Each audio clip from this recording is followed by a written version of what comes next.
Hey, so why can't I taste or smell?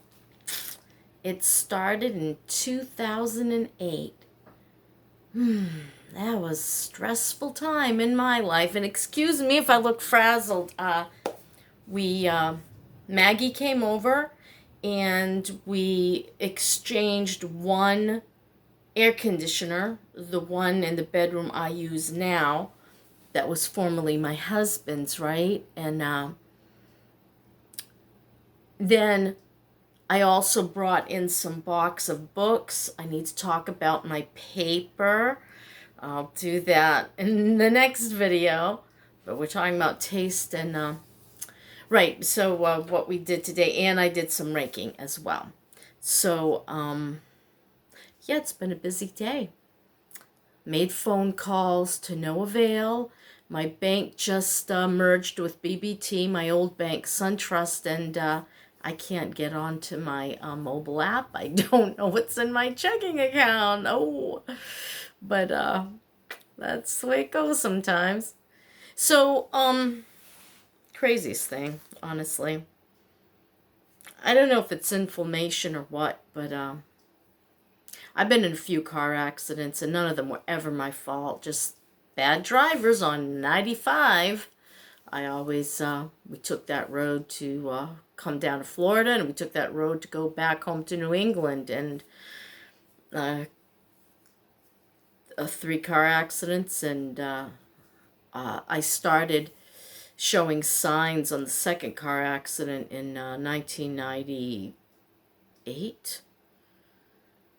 It was a bad accident, and nothing broke, but everything, a lot of disc problems, and I think a lot of my disc, my bone degeneration in my spine is from too many accidents. I had had factory injuries, and it just takes a toll on you, doesn't it? But so in 2006, my mother got sick. She was sick, but I mean, she really got sick. And I was in Florida, and she was in New Hampshire. She called me and she says, "Hey, my legs are swollen all the way up to my hips. Can you come up here?" And I'm like, "Could you please call an ambulance? It's your heart." And long story short, she died 2 weeks later. I did get up there right away. I mean, I zoomed up that highway. It caused me a lot of stress, and I was already showing signs of fibromyalgia, but I did not want anyone labeling me, and I did not want to admit it. So, in 2008, I don't know.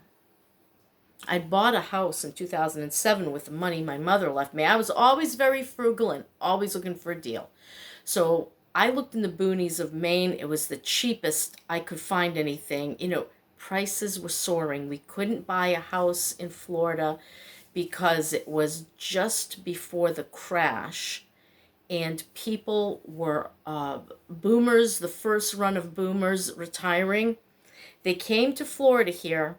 They were offering $5,000 and up above the asking price and in cash. We couldn't compete. We had to get a loan. What are you going to take? Wait 60 days for a loan, or take the cash with the $5,000 to whatever bonus? So we were just completely wiped out of the market, and so I took. I hadn't even gotten the money yet. It was the subprime, and so I go to apply for a loan. No job, no history, no checking account. They said, "Get your son to put you on his checking account." So my son put me on his checking account.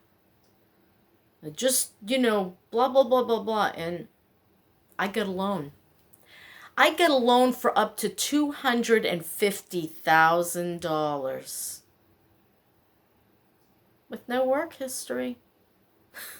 Wouldn't you believe it? Think about that, okay? No income, That was the subprime, but I wasn't irresponsible. I knew how much I was going to get. So I start searching Zillow, and I noticed that there's some cheaper houses up in the boonies of Maine. And I wanted to go to New Hampshire. There was some houses in Berlin, but I went. So my husband let me fly up, right? And I looked around at houses and such, and Berlin, New Hampshire was a depressing place. I couldn't live there, right? So I'm like, hey, this one in Sangerville, Maine, I'm going to have a look. So I went there and I looked, and that wasn't, bad house. Bad house. But I ended up in Dover Foxcroft by accident, and I went into a realtor, and she sent me up to Abbott, and I ended up in Milo, Maine. And I think it was Providence because I bought that house. Good price. Would have been cheaper after the collapse, but you know how that goes. So anyway, I think the stress of fixing the house and buying the house and my mother dying and my disabled brother being in the lurch. Oh, what a nightmare. I'll tell you about that nightmare another time. I think my fibromyalgia just kicked up into high gear. And in 2008, I collapsed. Here I had a little 8-year-old girl still at home, and I'm in bed all the time. When I'd stand up, it felt like someone had beat the bottom of my soles and my feet. I had eye problems. I had everything. It was crazy. I had 3 pages full of symptoms, and I'm like, have I lost my mind? People didn't understand then about fibromyalgia and chronic fatigue, but they were just starting to. My PCP sent me to a doctor, and I got my designation in 2008. But I did nothing with it at that time. I knew I had fibromyalgia.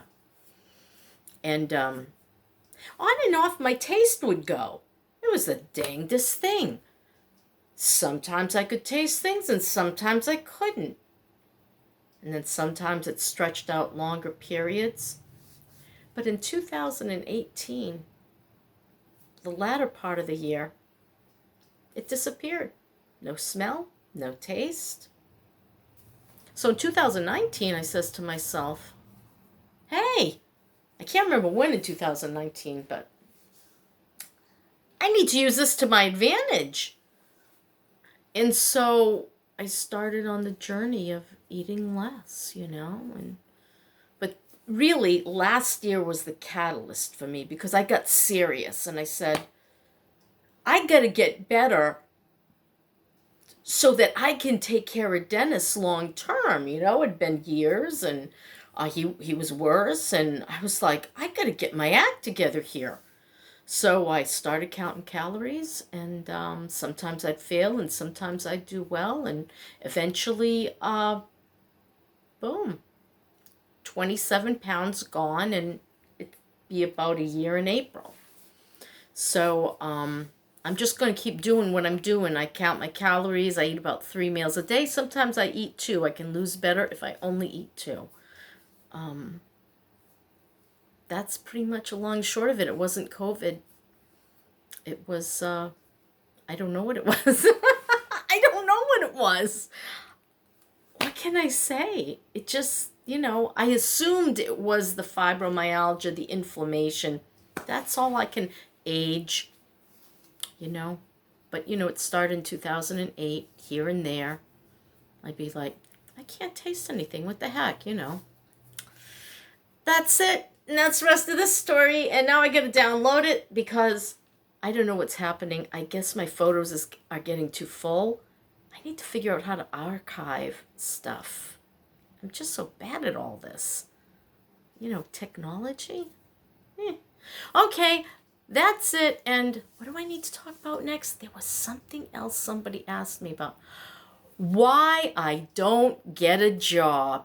Oh, I just removed a comment. It was like, how to fight inflation? Get a full-time job. Oh my God, there are just so many nasty people out there. Keep being nasty, and I'm going to keep on doing videos. Talk to you later. Bye.